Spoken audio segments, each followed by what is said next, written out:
Hello again. I thought based on our previous talk, let's take a look at a North Indian chart of spring 2026, March 20th, 2026. And at that time, we know that the number one sector of the zodiac, which used to be called 2,000 years ago, was labeled as Aries because that constellation was there, lined up with the sun as the sun was coming up over the horizon. So we say Aries qualities. Today there's another constellation there, there's Pisces, and in the future there'll be other constellations in the same slot, in the same number one sector.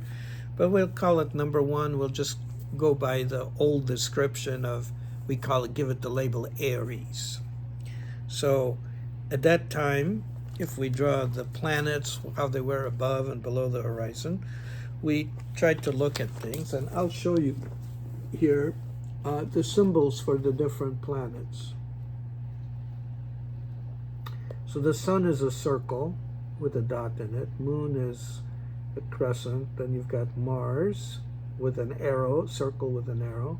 And you've got Mercury with little, it's kind of got like Venus. Venus is a circle with below, and Mercury is the same, but it has two little additions. Then you've got Jupiter, which kind of looks like a 4. And then you've got Venus, which I've mentioned before, a circle with the line below. And then you've got Saturn, it looks like an H with a little line on it. Then you've got Rahu, which is like an upside down U with little curlies.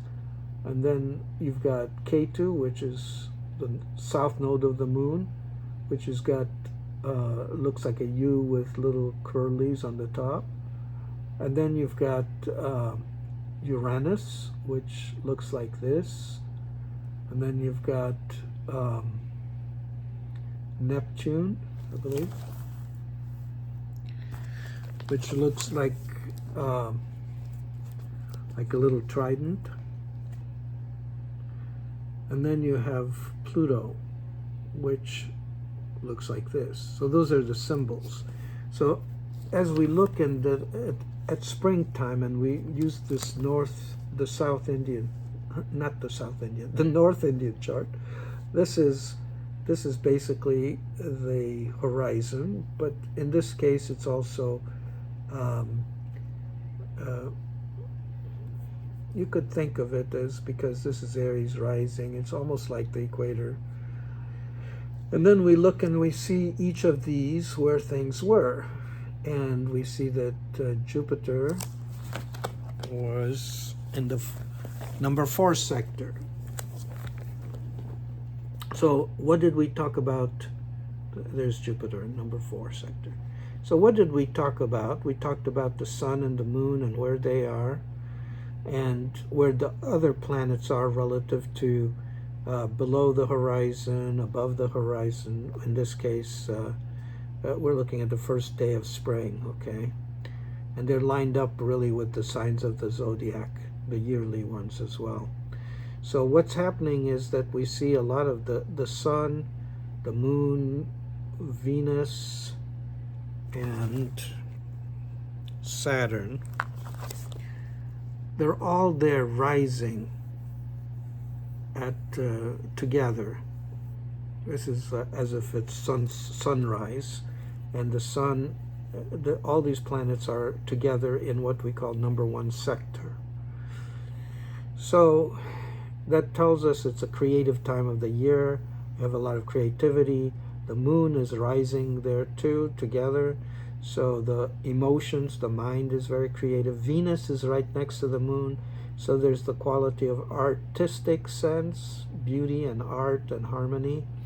And then you also have Mr. Saturn right next to the sun.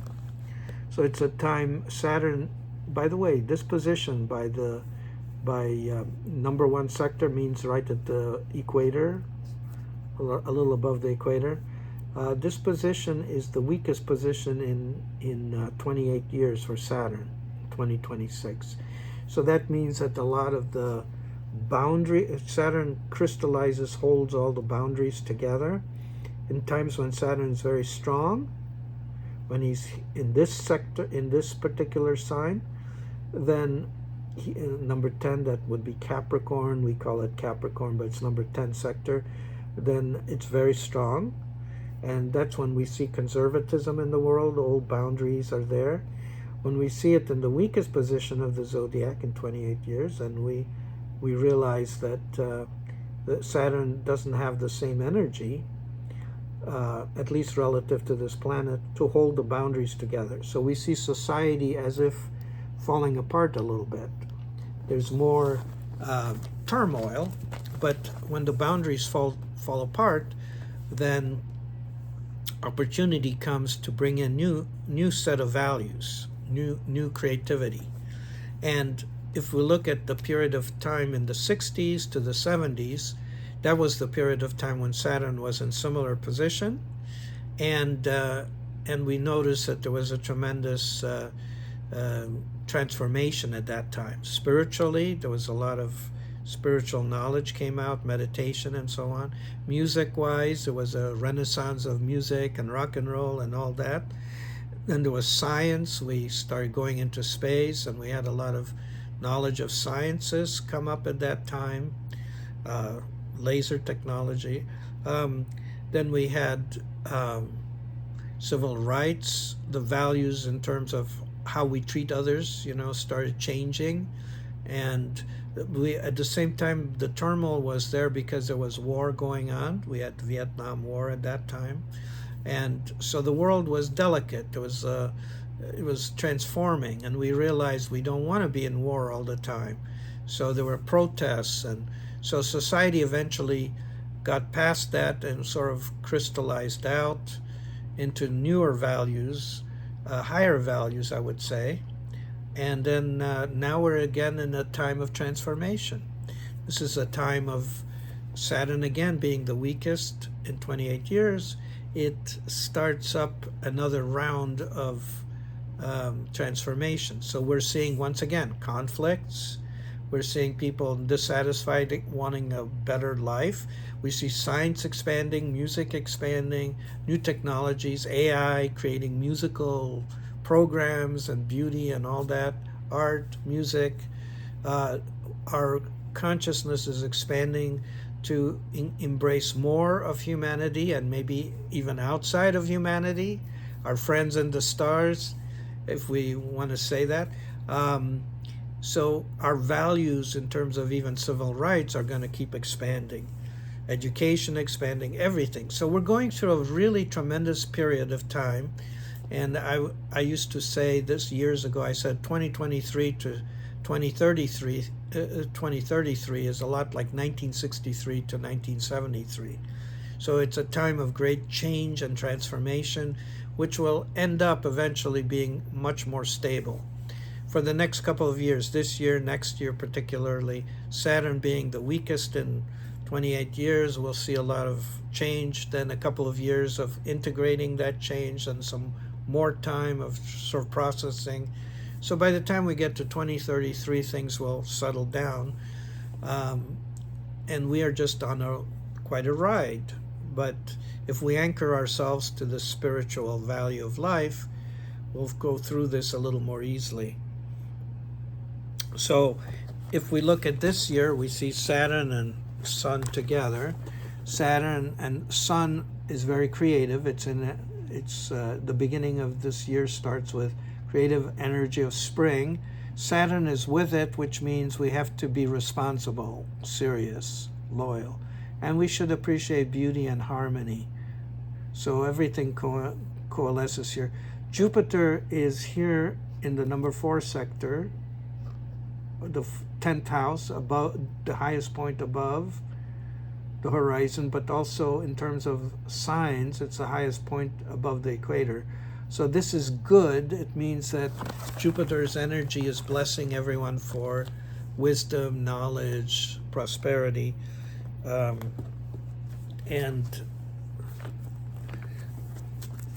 in terms of the zodiac, it's in the highest position. In terms of this chart, it's influencing the the point at this moment of the sunrise, it was below the horizon, so it influences the home life, the psychology.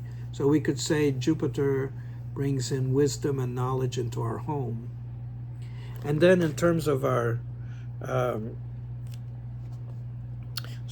healing and service to others, you've got Ketu there. Ketu means spiritual transcendence, so we find new spiritual solutions. We go deep into things. And then we have Rahu, Mars, and Mercury are all in the house of enlightenment, letting go. It means there's energy for enlightenment. Mercury is the weakest in this position. It's also combined with Rahu. So Rahu wants freedom, expansion, but also with this arrangement, since this is foreign countries or other faraway places, maybe there's misunderstanding possible. So this year, the communication between countries, let's say, could use some improvement. And there's a lot of intensity there. You know, there's desire to be totally free, but at the same time, because Mars is there, there's a lot of intensity. So in this chart, it shows that the year starts with a lot of intensity. That Mars also looks, we're going to get into this as we talk, that Mars also looks at the house of relationships ultimately.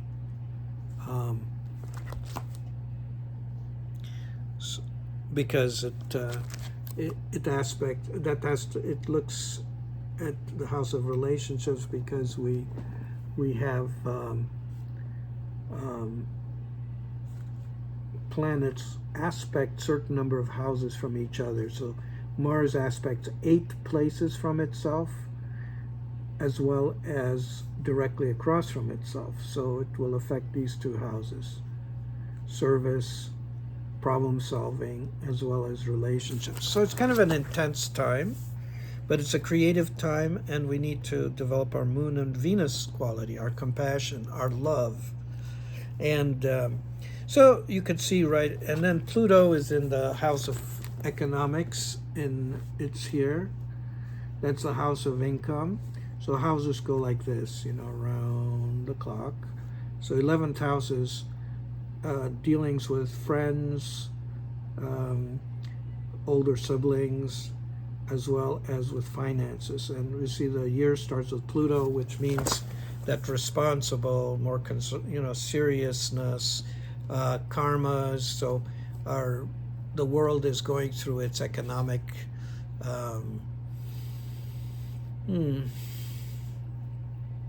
responsibilities, you could say.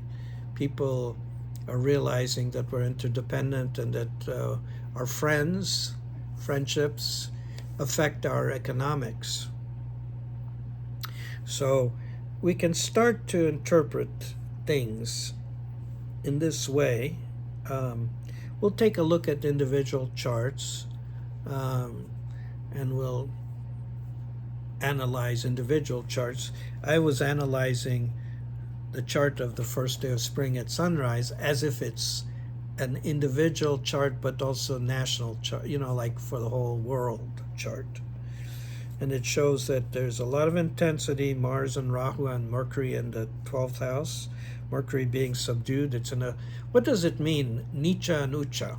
Nicha and Ucha means debilitation position is Nicha. Ucha means exaltation position. That's how it's translated by some people in English. The word Nicha actually means curving back within. So it's more like, it's more inward. You could call it subdued position. Debilitation just sounds a little negative, but inner, it's more inward. So it could use expressing forward, outward. Ucha is just like the word outer. It's translated as exalted. So when you look at your chart and you see some planets are Nicha, some are Ucha, it's just a sign for you, okay, what do I need to work on and develop? And according to astrological thinking, a chart represents not just this life, but the tendencies we had that we carry over from all of our lives. So it's kind of a matrix of how much we developed ourselves. If Venus is very developed, then we did a lot of music and art in a previous time. If it's not so developed, then that's a sign for us, hey, develop it. We need to develop that side of our life, the artistic side, not just intellect, and so forth. So Mercury in its Nietzsche sign means maybe we were very intuitive, but we need to develop more of our logic. So we learn. I'll show you as we go through this process of looking at different astrological bits of knowledge. I'll mention to you where the planets are very strong, where they're weak. So that tells you something about yourself, like what do I want to develop? The good news is that if you commune with the planets and you work on things, then over a period of time, you can bring every quality to its full potential. So you're not limited. This is not fatalistic, like, oh, my Venus is not so strong. No, it's just a sign, hey, let's develop our art. And we can perfect it so it becomes strong. You see? We can clear all the limitations. Anyway, we'll keep on, but this is a good beginning. So take care, and we'll talk again.